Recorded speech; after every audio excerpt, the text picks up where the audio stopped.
Salut, c'est Nathan et bienvenue. Aujourd'hui dans cette toute nouvelle vidéo, nous allons parler des comment s'expatrier au Rwanda. Récemment, j'ai reçu pas mal de suggestions là-dessus, des personnes, en tout cas des gens de la communauté qui m'ont dit puisque tu fais une série de vidéos sur l'expatriation, pourquoi tu ne ferais pas une vidéo sur le Rwanda, comme ça pour avoir une petite idée. Du coup, je me suis dit, je vais créer une vidéo un petit peu rapide là-dessus pour que cela te permette en tout cas d'avoir quelques informations en passant et que surtout cela te motive à t'expatrier au Rwanda. Pour commencer, je t'invite à t'abonner à la chaîne en activant la cloche de notification que tu vois juste en bas pour que tu sois tout de suite alerté sur les prochaines vidéos qui seront publiées concernant l'expatriation et vraiment donc sur plein d'autres sujets similaires. Et pour toutes ces personnes, comme j'ai l'habitude de le dire, qui envisagent d'aller vivre au Rwanda pour passer des journées de retraite par exemple, pour monter une entreprise, pour acheter un bien immobilier ou pour toute autre raison, ces personnes-là, je vous invite toutes à me contacter. Le mail est dans la description de la vidéo parce que justement, je vous ai mis à disposition un guide PDF et des centaines de programmes de formation qui vous permettront de découvrir comment il est possible de vous expatrier très facilement au Rwanda et surtout réussir donc votre projet, atteindre votre objectif que vous êtes fixé dans ce pays. Tout ce que vous avez à faire, c'est de me contacter afin de vous communiquer, afin d'échanger et de vous communiquer surtout les procédures pour pouvoir en bénéficier. Le Rwanda fait partie aujourd'hui donc des pays qui intéressent énormément les étrangers dans l'expatriation plus précisément parce que compte tenu de sa fiscalité, d'accord, au départ sa fiscalité qui est très intéressante, on trouve une facilité dans les démarches pour pouvoir aller au Rwanda, d'accord, il n'y a pas trop de complications une fois que vous vous rendez au consulat ou à l'ambassade du Rwanda, de votre pays d'origine, vous aurez une liste des documents qu'il faudra ramener et par la suite, une fois que vous ramenez ce document, je pense qu'il n'y aura pas de complications pour que vous puissiez rentrer sur le territoire. Et pour toutes ces personnes, en tout cas pour le Rwanda, il y a des nationalités, il y a pas mal de pays en tout cas je vais dire, qui peuvent simplement aller au Rwanda avec un simple passeport, donc surtout des pays frontaliers. Là je vois par exemple la Tanzanie, je vois la République démocratique du Congo, enfin bref, Ouganda, tout ça, tous les pays voisins du Rwanda, vous pouvez approfondir de recherche, ce sont des pays qui peuvent encore une fois beaucoup mieux s'expatrier dans ce pays. Mais en tout cas ça reste une destination ouverte à tout le monde parce que le Rwanda est en train de mettre en place justement plusieurs programmes afin d'encourager les jeunes entrepreneurs, surtout les étrangers, la main-d'œuvre étrangère. En tout cas, ils veulent attirer un maximum d'étrangers, des gens qui sont compétents et qui peuvent vraiment booster son marché de l'emploi. Et voilà, donc que ce soit dans l'informatique, que ce soit dans la chimie, dans la technologie, dans la médecine, dans la pharmaceutique, dans plusieurs domaines en tout cas, le Rwanda est en train de chercher à attirer un maximum de personnes. Et si vous avez un projet qui pourrait être bénéfique en tout cas au marché rwandais, si vous avez par exemple un projet innovant, sachez que ça sera quelque chose d'intéressant parce que vous allez bénéficier très facilement d'une aide de ce gouvernement afin de vous encourager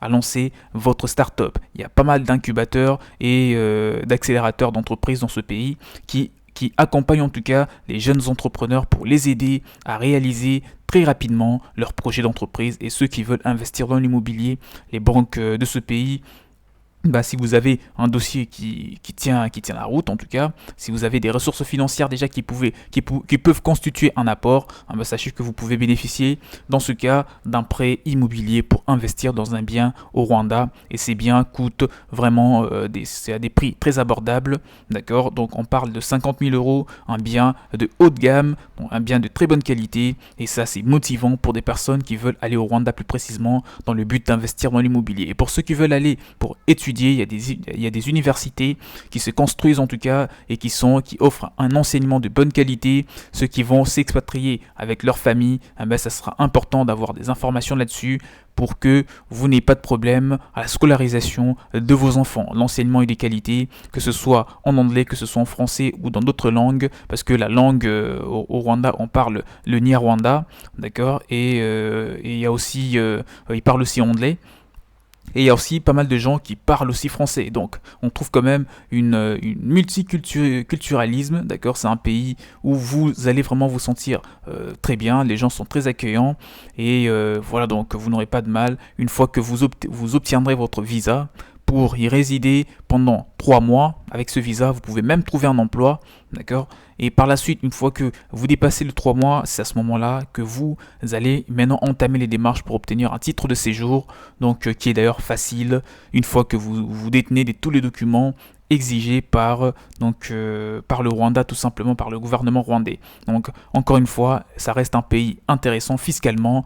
Il y a la taxe sur les entreprises ou même voilà, l'impôt en général. En tout cas, ça reste très bas, très faible. Le coût de la vie est très faible, encore une fois, parce que si vous gagnez déjà avec 1000 euros, si vous gagnez 1000 euros, vous avez un salaire de 1000 euros au Rwanda, ben vous vivez confortablement. Donc ça n'a rien à voir avec 1000 euros que certaines personnes voilà, gagnent dans d'autres pays où le coût de la vie est relativement plus élevé.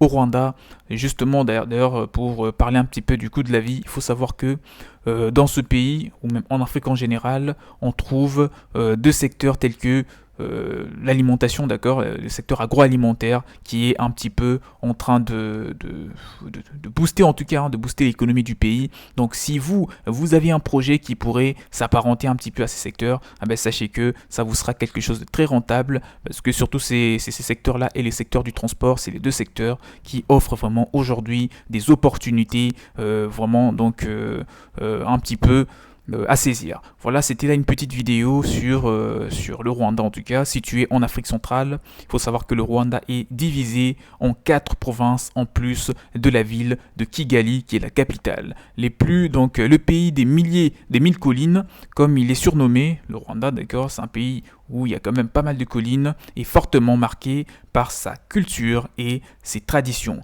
Outre l'agriculture et les ressources dont dispose le Rwanda, ce sont les bâtiments et l'exportation qui boostent énormément l'économie rwandaise. Les opportunités professionnelles pour les expatriés y sont nombreuses, donc c'est à vous vraiment de vous lancer, n'étardez pas, déjà parce que pour y aller, il n'y a rien de compliqué, donc moi je ne vois pas ce qui pourrait vous empêcher d'aller vivre au Rwanda. En tout cas, encore une fois arrivé au pays, il faudra que vous puissiez déjà vous intéresser, il faudra que vous puissiez louer votre bien dans des quartiers sécurisés, parce que je signale quand même que je ne fais pas allusion à ce qui s'est passé il y a de cela une bonne vingtaine d'années, d'accord, avec le génocide, etc. Ça c'est vraiment du passé. Je vais vraiment faire allusion à cela pour te faire comprendre simplement qu'il y a encore des quartiers qui sont un petit peu tendus, qui sont peu sécurisés. Donc il est important en tant qu'expatrié que vous puissiez résider en centre-ville ou dans des quartiers qui sont vraiment pas de haut de gamme, mais en tout cas standard, où vous trouverez justement des bonnes qualités et surtout une sécurité irréprochable pour que vous puissiez apprécier votre séjour ou même votre expatriation sur les territoires rwandais. Encore une fois, on est arrivé à la fin de la vidéo. Voilà, c'était là une vidéo sur comment vous expatrier au Rwanda avec quelques documents. Si vous êtes en possession de ce document, vous obtiendrez votre permis de séjour et vous deviendrez un résident permanent au Rwanda et atteindre votre objectif.